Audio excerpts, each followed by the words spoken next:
My child, before you turn away from this message, before you assume that you have already heard all there is to hear, before you allow the weight of this ordinary day to convince you that nothing extraordinary is waiting, stop. Just stop. Sit in the silence for a moment longer than feels comfortable. Let your chest rise and fall without rushing toward the next task, the next worry, the next shadow that has been chasing you for weeks you have lost count of. I know you're tired, not the kind of tired that sleep can fix, the deeper tired, the one that lives in your bones, in the quiet spaces between your thoughts, in the moments when you are alone and the mask finally slips off and you ask yourself the question you would never say out loud. Does anyone see me? Does anyone know how hard I am fighting just to stay standing? I see you. I've always seen you. Before the first tear fell from your eyes, I was already catching it. Before the word formed on your lips, I was already answering it. Before you understood that you were in a battle, I had already positioned myself as your shield. But you have been walking through a fog, a heavy, suffocating fog that has made everything feel uncertain. You have been reaching for doors that will not open, and you have been blaming yourself for the silence that has greeted you. You have been whispering in the dark, asking if you have done something wrong, if you have somehow stepped outside of my protection, if the promises I placed inside your heart were nothing more than beautiful lies you told yourself to survive. Listen to me now. Hear the weight of what I'm about to say. You have not been abandoned. You have not been forgotten. You have not been disqualified. You have been hidden. And there is a vast difference between being hidden and being lost. Do you remember the story of Joseph? He was a boy with a dream, a boy who saw something greater than his brothers could comprehend. And because of that dream, because of that weight I placed inside his young heart, he was thrown into a pit. He was sold. He was chained. He was forgotten in a prison cell for years that must have felt like lifetimes. From the outside, looking in, anyone would have said that I had abandoned him. Anyone would have concluded that the dream was dead, that the promise had been revoked, that Joseph was just another tragic story of someone who reached too high and fell too far. But I was there. In the pit, I was there. In the slave market, I was there. In the prison, when the nights were cold and the rats scurried past his feet and he wondered if anyone remembered his name, I was there. And while Joseph sat in chains, I was working. While he waited, I was moving. While he remained hidden, I was preparing a throne that no one else could see. Your hidden years are not wasted years. I need you to hear that until it moves from your head to your heart. Your hidden years are not wasted years. Every closed door, every unanswered prayer, every season of silence has been carving something deep inside of you. Every disappointment has been stripping away the parts of you that were built on sand. Every moment you thought you were being forgotten, I was forging something unbreakable within your spirit. You have been taking root. A tree does not grow tall because it rushed. A tree grows tall because it spent years sending roots deep into the darkness, anchoring itself into hidden soil, drawing from unseen sources. And now the roots are ready. Now the foundation is strong. Now the season of hiding is coming to an end, whether you feel ready or not. This is the moment that terrifies you, isn't it? You have become comfortable in the shadows. You have learned to survive in the quiet. You have built walls around your heart because the walls felt safe, because the walls protected you from being hurt again, because the walls meant that no one could see how much you were still bleeding from wounds that never fully healed. But I did not create you to survive. I created you to thrive. I did not breathe my life into your lungs so you could hide in the corner, afraid of your own shadow. I breathed my life into you so you could stand on mountains, so you could speak to storms, so you could walk through fire and emerge without the smell of smoke on your clothes. There is a door in front of you right now. You cannot see it yet, because your eyes are still adjusting to the light, because you have been staring at the darkness for so long that brightness feels painful. But the door is there. It has always been there, and I am about to open it. But here is what you must understand. When that door opens, you will not be the same person who walks through it. You cannot carry the old wounds into the new beginning. You cannot drag the chains of your past into the room I am preparing for you. You cannot keep holding on to the bitterness, the resentment, the secret anger that has been poisoning your soul while you pretended everything was fine. I know about the hurt you do not speak of. I know about the betrayal that still stings when you let your guard down. I know about the friendship that shattered, the love that walked away, the words that were spoken over you, that burrowed into your heart like parasites and have been feeding on your joy ever since. I know, and I'm not asking you to pretend it did not happen. I'm asking you to give it to me. Not because I want to dismiss your pain, not because I'm indifferent to what you have suffered, but because that pain was never meant to live inside you. That pain was meant to pass through you, to refine you, to change you, and then to be released. But you held on to it. You gripped it so tightly that your hands have become cramped. You rehearsed the offenses so many times that you can recite them in your sleep. You built an identity around your wounds, and now you are afraid that if you let the wounds go, you will not know who you are anymore. Let me tell you who you are. You are my beloved child in whom I am well pleased, not because of what you have done, but because of whose you are. Not because you earned it, but because I chose you before the foundation of the world. Not because you have it all together, but because I am holding you together even when you feel yourself falling apart. You are not your mistakes. You are not your failures. You are not the worst thing you have ever done or the worst thing that has ever been done to you. You are my masterpiece, created for good works that I prepared in advance for you to walk in. Do you hear the tension in that? I prepared them in advance. Before you were born, I knew every door that would open and every door that would close. Before you drew your first breath, I saw every betrayal, every heartbreak, every sleepless night. And I was not surprised. I was not caught off guard. I was not scrambling to come up with a backup plan. I am the Alpha and the Omega, the beginning and the end, the one who sees the end from the beginning. And I have already gone ahead of you into every single moment that terrifies you. I have already stood in the rooms you are afraid to enter. I have already faced the conversations you dread. I have already overcome every obstacle that is currently blocking your path. Why are you still afraid? Because you are looking at the waves instead of looking at the one who walks on them. Because you are measuring your circumstances against your own strength instead of against my sovereignty. Because you have forgotten that the same God who parted the Red Sea, who shut the mouths of lions, who raised Jesus from the dead, is the same God who lives inside of you and goes before you. Do you remember Peter? He stepped out of the boat because I called him. He walked on water because I commanded it. And as long as he kept his eyes on me, he did the impossible. But the moment he looked at the wind, the moment he measured the waves against his own ability, he began to sink. You are sinking right now because you have been looking at the wrong things. You have been staring at your bank account instead of my provision. You have been staring at your diagnosis instead of my healing power. You have been staring at the opinions of people who do not even know your name instead of the approval of the one who spoke the universe into existence. Turn your eyes back to me.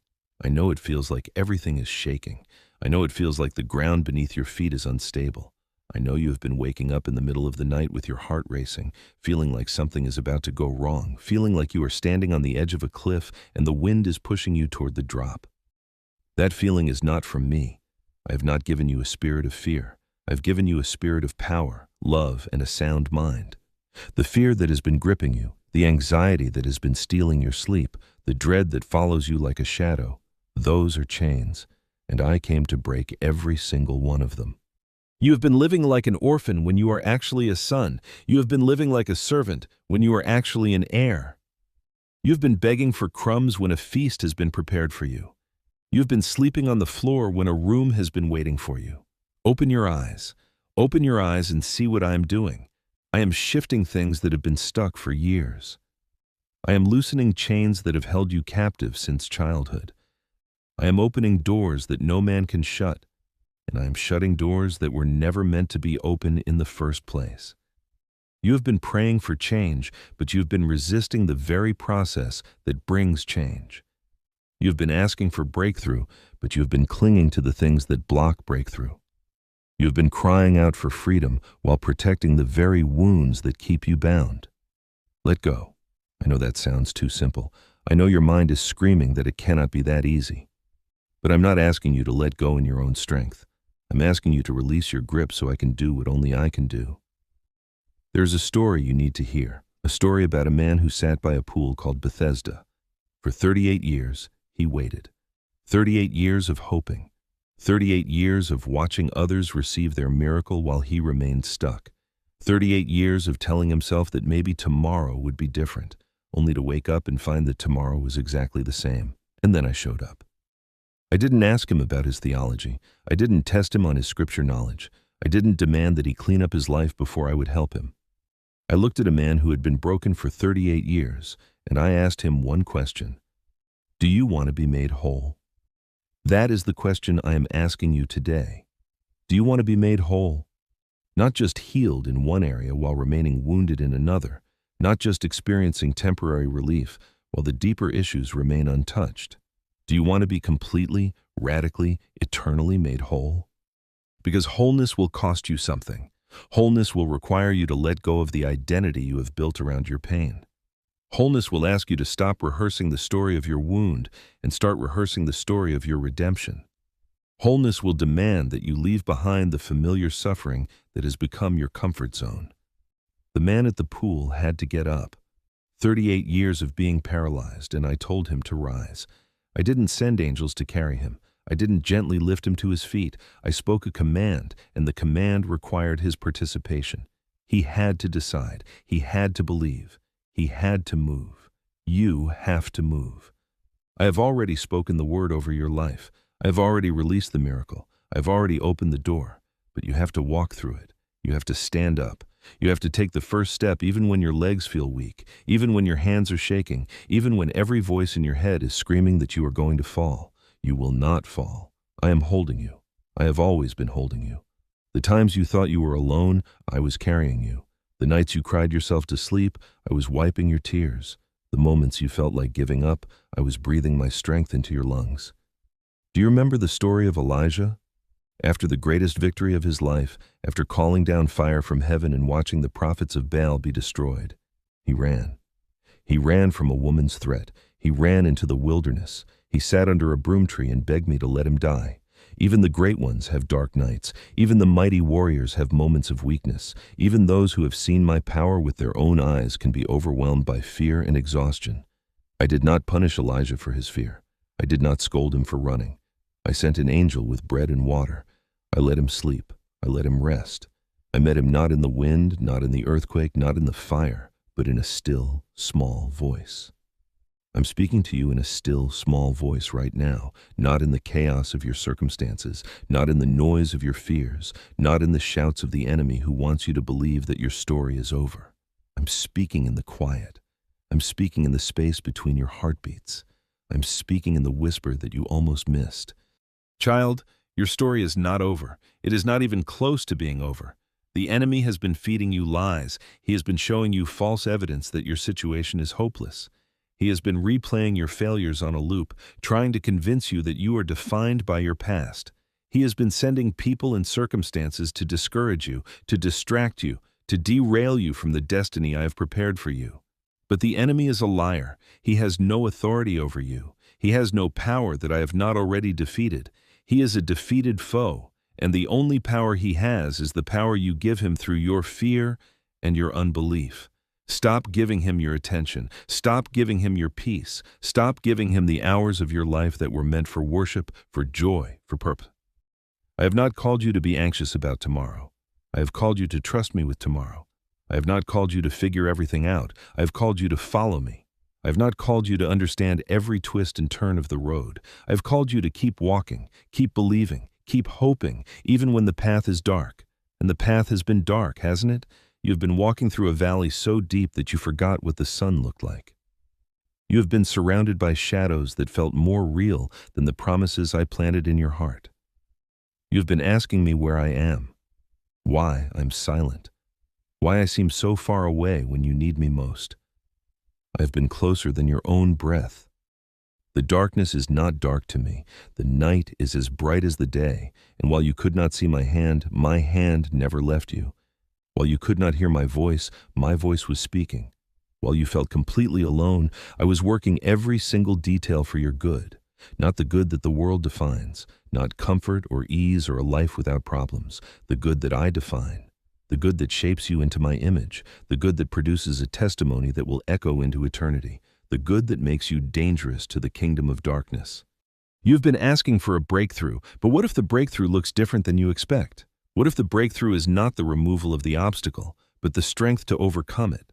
What if the breakthrough is not the healing of the relationship, but the healing of your heart so you can walk away in peace? What if the breakthrough is not the financial windfall you've been praying for, but the discovery that your worth has nothing to do with your wealth? I am not a vending machine. I'm not a cosmic genie waiting to grant your wishes.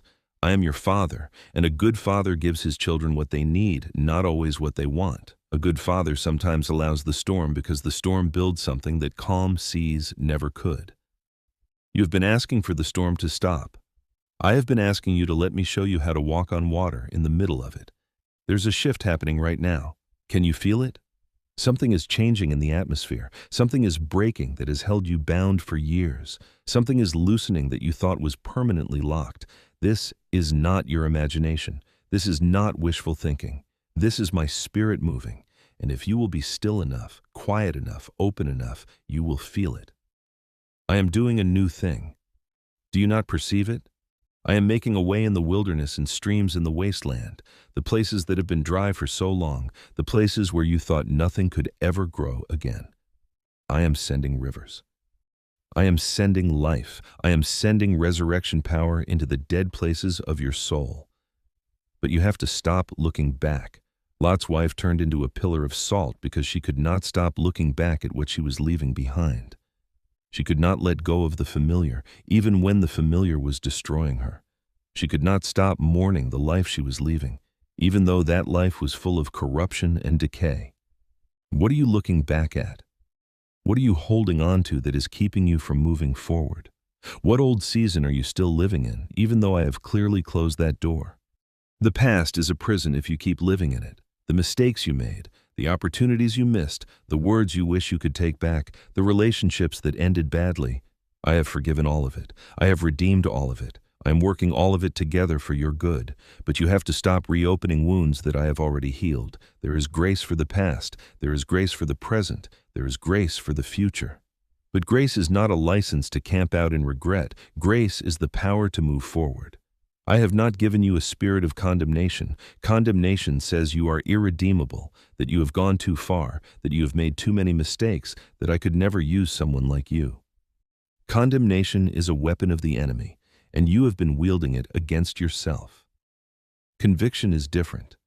Conviction whispers that you are loved too much to stay where you are. Conviction calls you higher. Conviction invites you to leave behind the pigsty and come home to the Father who is already running toward you with open arms. Come home, not to a building, not to a religion, not to a set of rules. Come home to my heart. Come home to the place where you are known and loved and accepted, not despite your flaws, but with full knowledge of every single one of them. I know exactly who you are. I know the thoughts you are ashamed of. I know the habits you cannot seem to break. I know the secret battles you have been fighting alone, and I love you. Not a conditional love that depends on your performance, not a love that disappears when you fail. A love that is stronger than death, deeper than the ocean, wider than the universe. Nothing you do can make me love you more. Nothing you do can make me love you less. That is not a license to sin. That is an invitation to rest. That is an invitation to stop performing, stop striving, stop exhausting yourself trying to earn something that can only be received. Rest in my love. Let the truth of who I am and who you are in me sink down past your intellect, past your theology, past the opinions of everyone who has ever judged you. Let it sink down into the deepest places of your soul. You are my child. You are chosen. You are loved with an everlasting love. You are held by hands that hung the stars. You are pursued by a grace that never gives up. You are safe in the shadow of my wings. Do you hear that? You are safe. The storms may rage, the enemy may roar, the circumstances may scream that everything is falling apart, but you are safe. Not because your circumstances are stable, but because I am. Not because you have everything figured out, but because I do. Not because you are strong enough, but because I am your strength. The safest place in the universe is not a location, it is a person, and that person is me. You have been trying to build your own security. You have been trying to control outcomes, manipulate circumstances, calculate every possible variable so nothing can surprise you. And you are exhausted. You were never meant to carry that weight. You were never meant to be the one holding everything together. Let it go. Give me your fears. Give me your anxieties. Give me your need to understand everything before you trust me. Give me your need for guarantees and backup plans and escape routes. Give me your tight grip on the wheel. I'm a much better pilot than you are. I know that feels terrifying. Surrender always does at first. Surrender feels like death. But I am not asking you to die. I am asking you to truly live. I'm asking you to stop fighting battles that I have already won. I'm asking you to stop carrying burdens that I am more than willing to bear. Cast your cares on me, every single one. The big ones that keep you up at night, the small ones that nibble away at your peace like rodents in the walls, the ones you are ashamed to admit are even bothering you.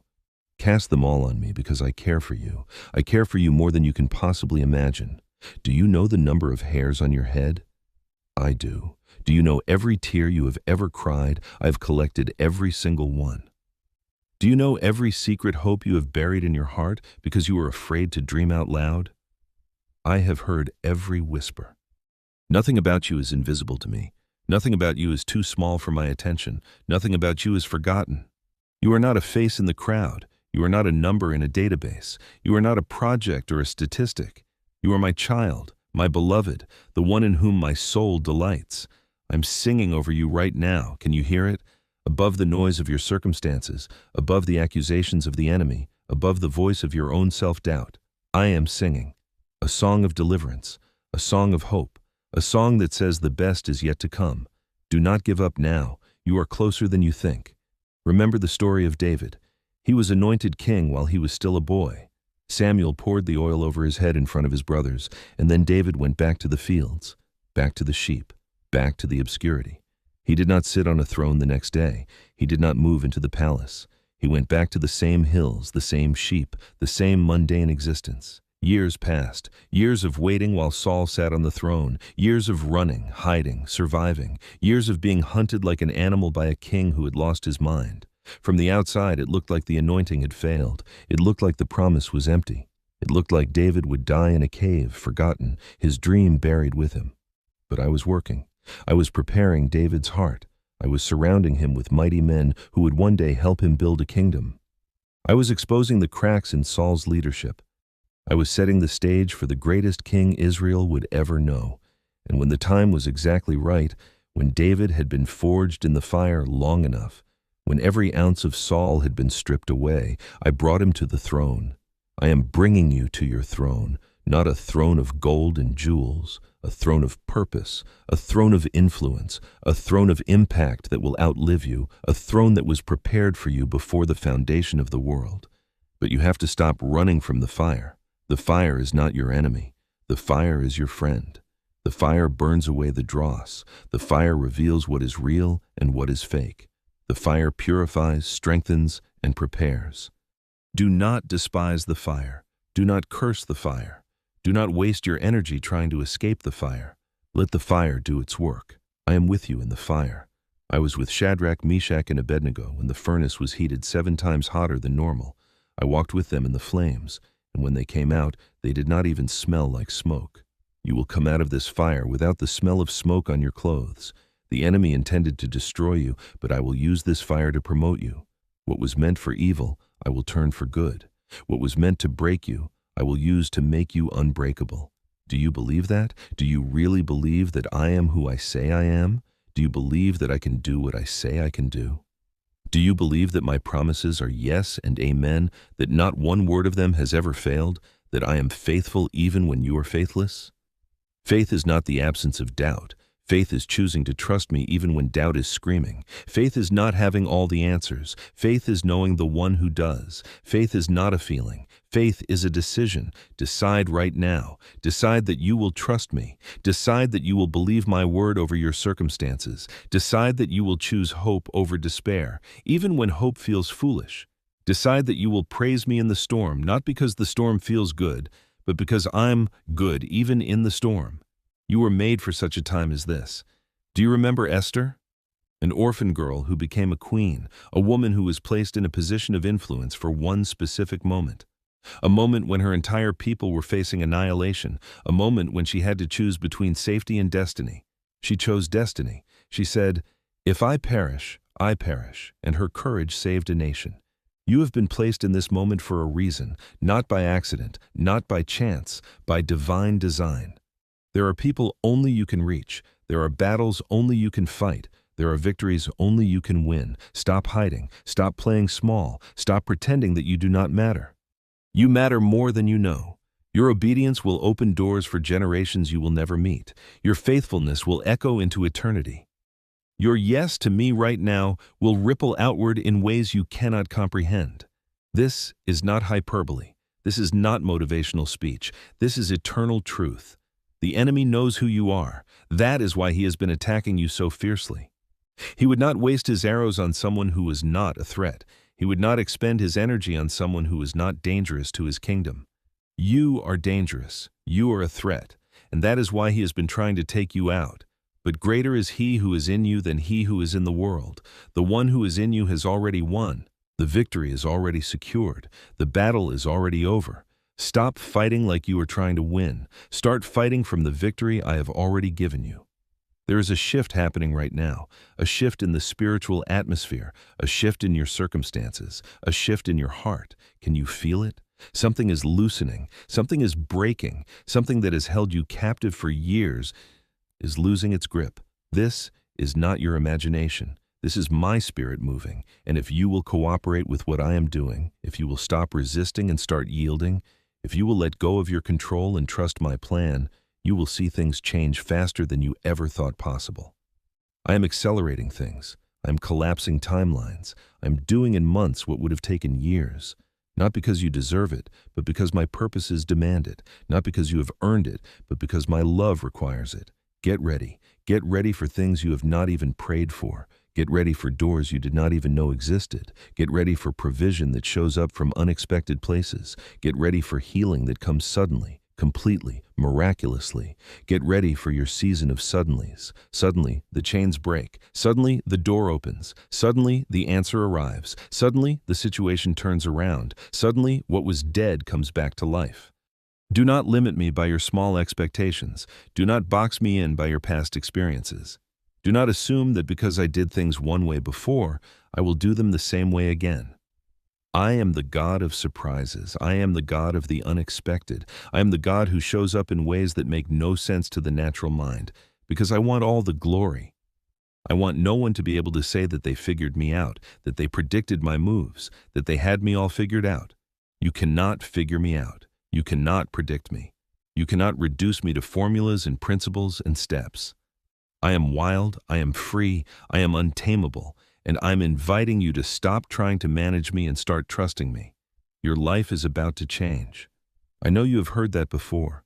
I know you have been disappointed by promises that did not come true. I know your heart has been hardened by hope that was deferred.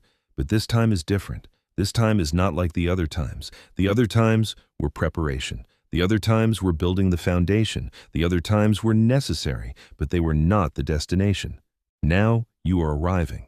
Now you are stepping into the purpose you were created for. Now you are leaving behind the wilderness and crossing over into the promised land. Now you are standing at the edge of everything you have ever dreamed of, and I am saying the same words I said to Joshua so long ago. Be strong and courageous. Do not be afraid. Do not be discouraged. For I am with you wherever you go. I am with you, not was with you, not will be with you eventually. I am with you right now, in this moment as you read these words. My presence is not dependent on your feelings. My presence is a fact. I am here. I have always been here. I will always be here. You are not alone. You have never been alone, and you will never be alone. Now rise up from the place of defeat, rise up from the place of despair, rise up from the place of small thinking and small believing. Rise up and take your place. The table is set, the feast is ready. The enemies who have been watching you struggle are about to watch you celebrate. I am turning your mourning into dancing. I am removing your sackcloth and clothing you with joy. I am restoring the years that the locusts have eaten. Yes, the years, the wasted years, the years of wandering, the years of confusion, the years of pain. I am restoring them. Not just redeeming them, but restoring them, giving you back what was stolen, making up for lost time. My math is not your math. My accounting is not your accounting. When I restore, I do not just give back what was taken. I multiply. I increase. I pour out more than you could ever contain. Get ready for overflow. Get ready for abundance. Get ready for a harvest that is disproportionate to the seed you sowed. Not because you earned it, because I'm gracious, because I'm good, because I love to bless my children. Do not let guilt keep you from receiving. Do not let shame keep you from the table. Do not let the voice of the accuser convince you that you are not worthy. You are not worthy. Neither am I. Neither is any human being who has ever walked this earth except one, and his worthiness is credited to you. His righteousness is your righteousness. His victory is your victory. When I look at you, I do not see your failures. I see my Son. I see the blood. I see the finished work of the cross. You are covered. You are clean. You are forgiven. Now receive. Receive what I am offering you. Receive the peace that passes understanding. Receive the joy that is your strength. Receive the hope that does not disappoint. Receive the love that never fails. This is your moment. This is your hour. This is your time. Do not waste it. Do not second guess it. Do not talk yourself out of it. Step forward. Step into the river. Step into the new thing I am doing. The water is deeper than you think, but I am deeper still. The current is stronger than you expected, but I am stronger still. The path is darker than you hoped, but I am the light, and I will guide you through. Trust me, just trust me. I know the way, even when you cannot see it. I know the end, even when you are stuck in the middle. I know the purpose, even when nothing makes sense. Trust me. Not because you understand. Trust me precisely because you do not understand. That is faith. That is the faith that moves mountains. That is the faith that pleases me. I'm not looking for your perfection. I'm looking for your trust. I'm not impressed by your strength. I'm moved by your surrender. I'm not drawn to your confidence. I'm drawn to your desperate, honest, childlike dependence. Come to me as a child. Come to me with empty hands. Come to me without your resume, without your excuses, without your carefully constructed image. Come to me as you are, broken, tired, messy, needy. I will not reject you. I will not turn you away. I will not shame you for your weakness. I will welcome you. I will hold you. I will heal you. I will fill you. I will send you out stronger than you have ever been. This is not the end. This is the beginning. Your best days are not behind you. Your best days are ahead of you. The greatest chapters of your story have not been written yet. The most significant moments of your life are still to come. Do you believe that? Do you dare to believe that? Do you have the courage to hope again? Hope is not naive. Hope is not denial. Hope is the confident expectation that I am who I say I am, and I will do what I have promised, and I have promised you so much more than you have experienced so far. There is more. So much more.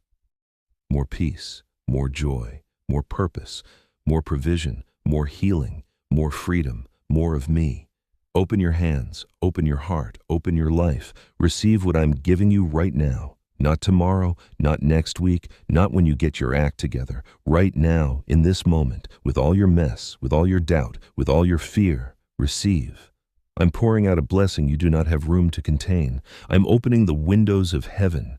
I'm rebuking the devourer for your sake. All I ask is that you trust me. All I ask is that you keep walking. All I ask is that you do not give up. Will you do that? Will you keep trusting even when you do not understand? Will you keep walking even when the path is unclear? Will you keep hoping even when hope has let you down before? If you will see the glory of God. You will see things you have never seen before. You will experience things you have only read about in Scripture. I'm not a God of the past. I'm not a God of history books and ancient stories. I'm the God of right now, the God of this moment, the God of your life. And I'm about to do something in your life that will make you say, only God could have done this. Get ready, get ready, get ready. The surprise is coming. Not the surprise you expected. Something better, something bigger, something that will leave you breathless and weeping and laughing all at once. I love you too much to give you what you think you want. I love you enough to give you what you actually need. And what you need right now is to know that I'm with you. I am for you. And I'm not finished with you. Not even close. Rest in that. Let that truth settle deep into your bones. You are not finished. Your story is not over. The final chapter has not been written. I am the author, and I am still writing. Trust the author. Trust the story. Trust the one who holds the pen. It is going to be more beautiful than you can imagine. Now go. Go in peace. Go in power. Go in the confidence of one who is deeply loved. I am with you. Always. to the end, and beyond. You are still here, after everything. After the exhaustion that has pressed down on your chest like a stone you cannot roll away. After the nights when sleep refused to come because your mind would not stop racing through every mistake, every fear, every what-if that has haunted you. After the mornings when you opened your eyes and the first thing you felt was not hope, but the heavy familiar weight of another day to survive. You are still here. And that is not nothing, that is not small, that is not insignificant, that is not evidence of weakness, that is evidence of something deeper, something I have placed inside you that you do not yet fully understand. A stubbornness, a holy relentlessness, a refusal to let go even when letting go felt like the only reasonable option. You have been fighting battles that no one else can see, wounds that do not bleed on the outside but have been hemorrhaging on the inside for years, questions you have whispered in the dark when you were sure no one was listening. I was listening.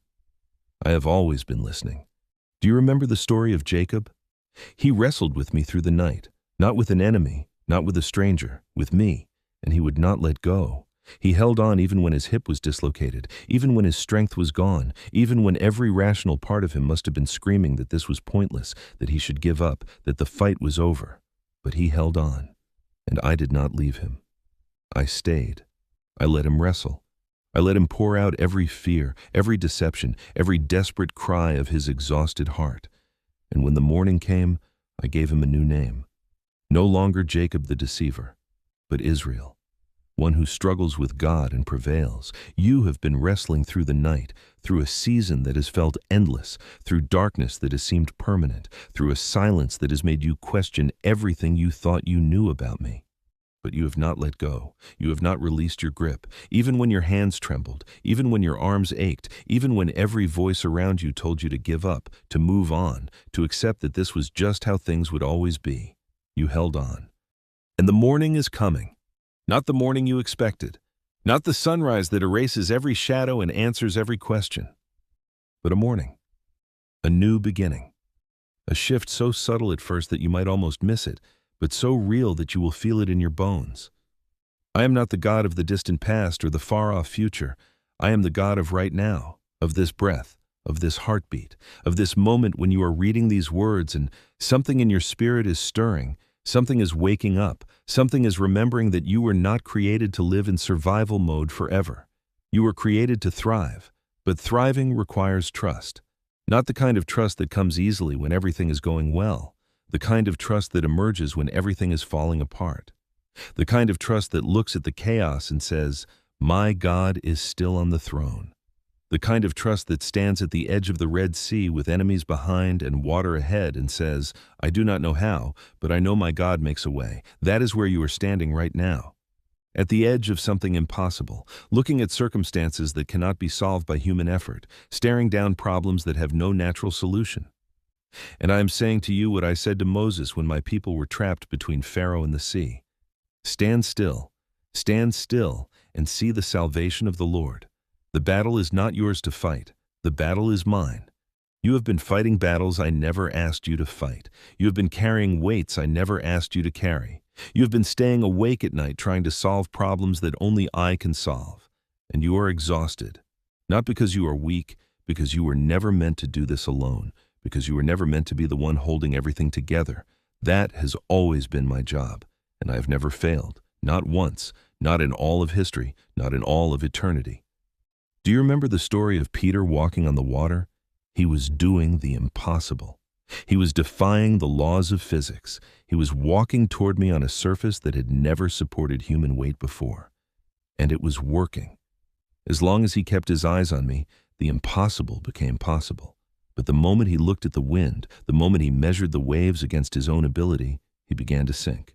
Not because the wind was stronger than me, not because the waves had power he could not overcome, but because he took his eyes off the only one who could hold him up. You've been sinking because you've been looking at the storm instead of looking at me. You've been calculating your resources against the size of the problem. You have been measuring your strength against the magnitude of the challenge, and by every natural measurement, you do not have enough. You are not strong enough. You are not wise enough. You are not equipped enough. And that is exactly where I want you. Because my power is made perfect in weakness, not in strength, not in confidence, not in natural ability, in weakness, in the places where you have nothing left to offer. In the moments when you finally admit that you cannot fix this, cannot solve this, cannot figure this out, that is where my strength shows up. That is where my power is unleashed. That is where miracles happen. You have been trying to appear strong when you are falling apart inside. You have been pretending that everything is fine when nothing is fine. You have been wearing masks for so long that you have almost forgotten what your real face looks like. And I'm not impressed by your performance. I'm not moved by your pretending.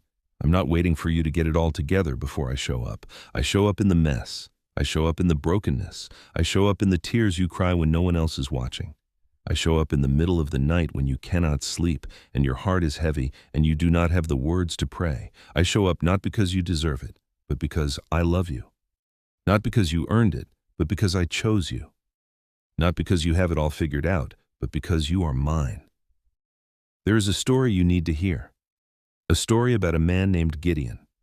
He was hiding, threshing wheat in a winepress, trying to keep his small harvest from being stolen by the enemy. He was afraid. He was desperate. He was convinced that God had abandoned his people, that the miracles of the past were just stories, that nothing would ever change. And I showed up. I looked at a man hiding in fear, and I called him a mighty warrior. I did not call him what he was. I called him what I was about to make him. Do you hear that?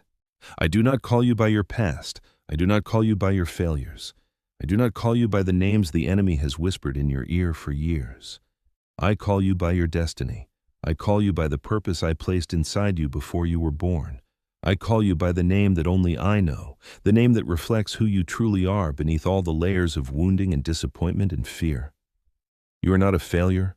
You are not a disappointment. You are not a lost cause. You are not too far gone. You are not beyond redemption. You are not irreparable. You are my child, my beloved, the one I've been pursuing since before you knew my name. Do you remember the story of the prodigal son? He demanded his inheritance early. He ran away to a distant country. He wasted everything on wild living. He hit rock bottom. He ended up eating pig slop, desperate and alone and covered in shame. And he decided to go home, not because he deserved to be welcomed, but because even his father's servants had it better than he did. And while he was still a long way off, his father saw him. His father ran to him. His father threw his arms around him and kissed him and called for a celebration. That is me running toward you right now. Not because you have earned it, not because you have cleaned yourself up, not because you have the right words to say, because you are my child, because you are mine. Because my love for you has never wavered, never diminished, never been conditional on your performance. You have been living like the older brother, the one who stayed home, who worked hard, who did everything right, but whose heart was full of resentment and bitterness. The one who could not receive the father's love because he was too busy comparing himself to his brother, too busy keeping score, too busy proving that he deserved more than the one who had wasted everything. Let go of the scorekeeping. Let go of the comparison. Let go of the resentment you have been holding against yourself, against others, against me. It is poisoning you. It is stealing your joy. It is keeping you from the celebration that I'm throwing for you right now. There is a feast prepared. There is a robe waiting. There is a ring for your finger and sandals for your feet. The fatted calf is being killed. The music is starting. The celebration is beginning. And you are standing outside, still wearing your rags, still smelling like the pig slop, still believing that you do not belong at the table. Come inside. Leave the rags at the door. Leave the shame at the threshold. Leave the guilt in the driveway. You do not need them anymore. You never needed them. They were never your identity. They were never who I created you to be. I'm not asking you to be perfect. I'm asking you to be honest. I'm not asking you to have all the answers. I'm asking you to trust the one who does. I'm not asking you to clean yourself up before you come to me. I'm asking you to come to me so I can clean you up. You've been trying so hard to be good enough, so hard to measure up, so hard to earn the love that has always been freely given. And you are exhausted, running on fumes, barely holding on. And I am saying to you the same words I said to Martha when she was distracted by all her serving, when she was frustrated that her sister was just sitting at my feet. Martha, Martha, you are worried and upset about many things, but only one thing is needed. Only one thing, not your performance, not your productivity, not your achievements, not your reputation, not your image, not how you look to other people. Only one thing, sitting at my feet, resting in my presence, receiving my love, trusting that I am good and that I am for you and that I am working everything together for your good, even when you cannot see it. You've been running on a treadmill of your own making, striving for approval that you already have, chasing validation that has already been given, begging for permission that has already been granted. Stop. Just stop. Breathe. Be still. Know that I am God. Not that you need to do more for me, that I am God, that I have everything under control, that the weight of the universe does not rest on your shoulders. Do you remember the story of Elijah after the victory on Mount Carmel? He had just called down fire from heaven. He had just defeated the prophets of Baal. He had just experienced the most dramatic victory of his ministry. And then he ran. A woman threatened him, and he ran. He ran into the wilderness, sat under a broom tree, and begged me to let him die. I have had enough, Lord, he said. I am no better than my ancestors, the great prophet, the mighty man of God, the one who had seen miracles that most people only read about. And he was done. He was empty. He was exhausted. He was suicidal. And I did not scold him. I did not remind him of all the victories. I did not tell him to pull himself together. I sent an angel with bread and water. I let him sleep. I let him rest. I met him not in the wind or the earthquake or the fire, but in a still, small voice. That is what you need right now. Not another assignment, not another responsibility, not another thing to do. You need rest, real rest, the kind that goes down into your soul, the kind that replenishes what has been drained out of you by years of striving and fear and disappointment, the kind that only I can give. Come to me, all you who are weary and burdened, and I will give you rest.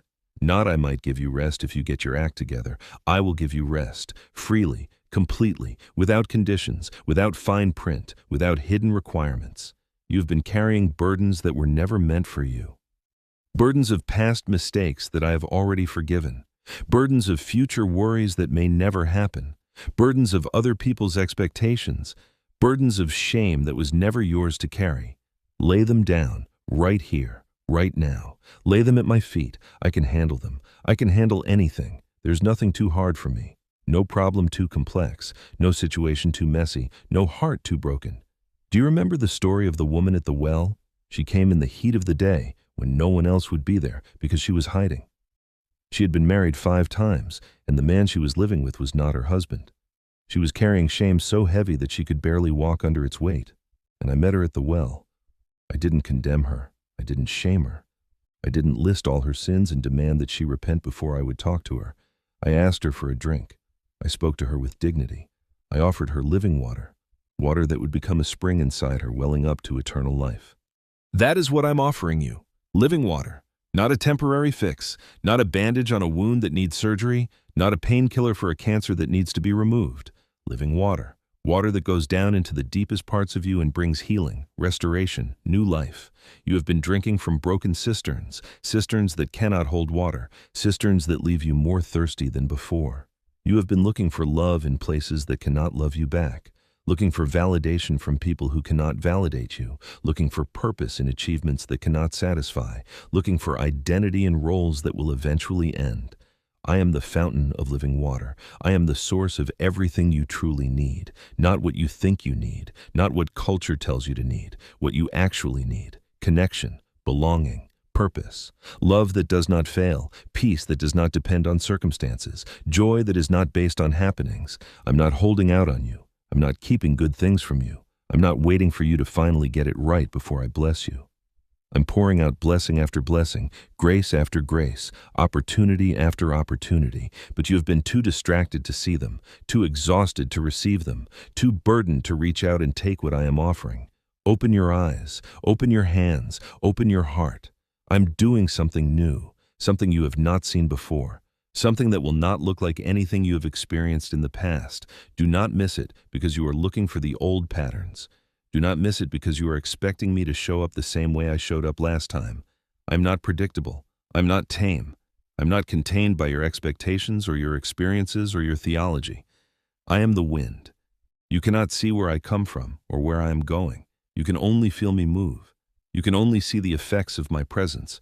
You can only watch as the trees bend and the waves rise and the dust swirls. But you cannot control me. You cannot predict me. You cannot put me in a box. Stop trying to put me in a box. Stop trying to figure me out. Stop trying to reduce me to formulas and principles and five-step plans. I am not a system. I am not a method. I am not a technique. I am a person. The person who loves you more than you can possibly imagine.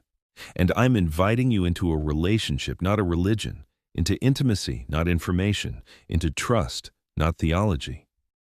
Do you remember the story of Job? He lost everything. His children, his wealth, his health, his friends turned against him. His wife told him to curse me and die. He sat on an ash heap, scraping his boils with broken pottery, and he asked the question you have been asking. Why? Why is this happening? What did I do wrong? Where are you, God? Why are you silent? And I did not answer his questions. I did not explain myself. I did not give him the reasons behind his suffering. I showed up. I spoke to him out of the whirlwind. I revealed my power, my majesty, my sovereignty. I did not give him answers. I gave him myself, and that was enough.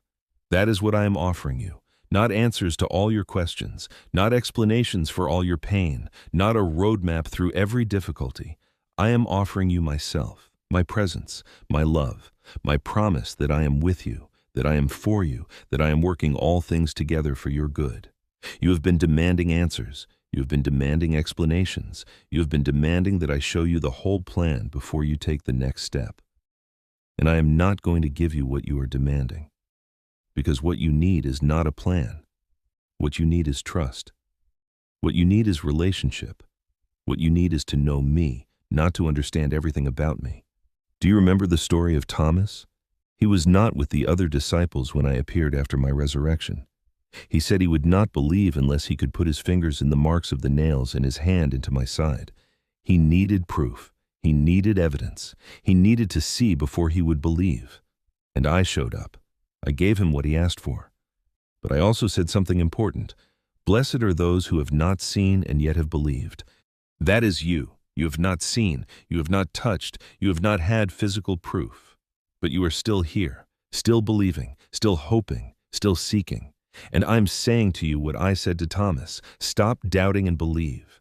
Not because you have all the evidence you want, because I'm worthy of your trust, because I have never failed, because I have been faithful through every generation, through every trial, through every impossible situation.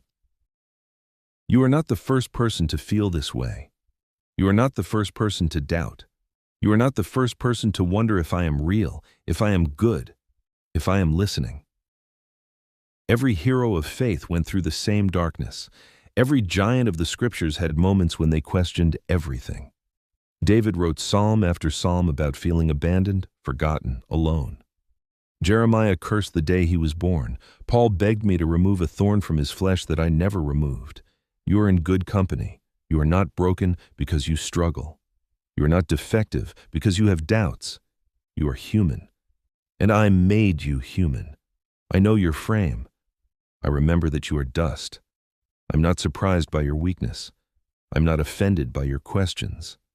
I am not threatened by your doubts. Bring them to me, all of them. The questions you are afraid to ask, the doubts you are ashamed to admit, the anger you have been suppressing because you thought good Christians are not supposed to be angry at God. Bring it all. I can handle it. I would rather have your honest anger than your fake piety. I would rather have your raw doubt than your polished performance. I want the real you. Not the version you show in public, not the version you post on social media. The real you. The one who cries in the car, the one who screams into the pillow, the one who cannot sleep at night because the weight is too heavy. That is the one I love. That is the one I died for. That is the one I am pursuing right now. You do not need to hide from me. You cannot hide from me. I see you. I see every corner of your heart. I see every secret thought. I see every hidden wound, and I love you. Not in spite of what I see, because of who you are. My child, my beloved, the one I created in my image, for my purposes, with my love woven into the very fabric of your being. Nothing you do can make me love you more. Nothing you do can make me love you less. My love for you is not based on your behavior. It is based on my nature. I am love. It is not something I do. It is who I am, and I cannot change who I am. I cannot stop loving you any more than the sun can stop shining or the ocean can stop being wet. You have been trying to earn my love, trying to prove yourself worthy, trying to measure up to an impossible standard. And you are exhausted because the standard is impossible. It was never meant to be achieved. It was meant to drive you to me. It was meant to show you that you cannot do this on your own. It was meant to reveal your need for a savior. I am your savior, not your life coach, not your motivational speaker, not your therapist, not your guru, your savior. The one who rescued you from darkness and brought you into light. The one who paid a debt you could never pay. The one who took your sin and gave you my righteousness. Do you remember the story of the thief on the cross? He was being executed for his crimes. He deserved to die. He had no good works to offer, no religious credentials, no impressive resume. He could not even be baptized because there was no water. He had nothing to offer but his desperate, last-minute, "I'm dying and I have nothing left" plea. "Remember me when you come into your kingdom."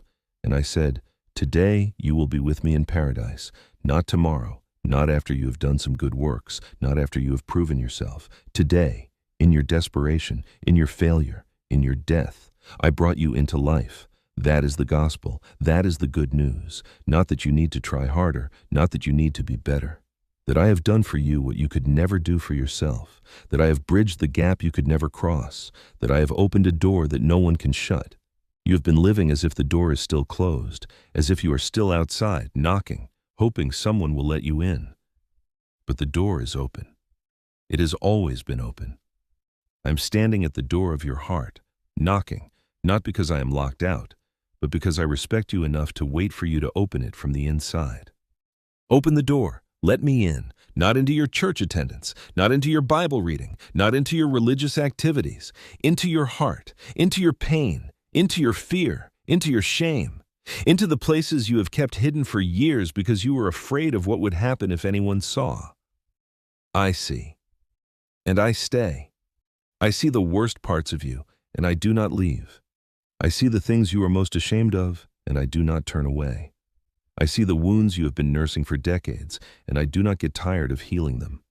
There is no condemnation here. There is only love, only grace, only mercy, only the overwhelming, relentless, pursuing love of a father who refuses to give up on his child. You are not too far gone. You are not beyond reach. You are not beyond hope. As long as there is breath in your lungs, there is hope. As long as your heart is beating, there is a chance for a new beginning. I am the God of new beginnings. I am the God of resurrections. I am the God who brings life out of death, beauty out of ashes, joy out of mourning. What the enemy meant for evil, I will use for good. What was intended to destroy you, I will use to make you stronger. What broke your heart, I will use to make you more compassionate. What tried to kill your faith, I will use to make it unshakable. Do not give up. Do not throw in the towel. Do not walk away from the table when the feast is about to be served. You are closer than you think. The breakthrough is closer than it feels. The answer is on its way. The healing is already flowing. The provision is already released. You just cannot see it yet because you are still looking at the storm, still measuring the waves, still calculating the distance, still trying to figure out how this could possibly work out. Stop calculating, stop measuring, stop trying to figure it out. Trust me, just trust me.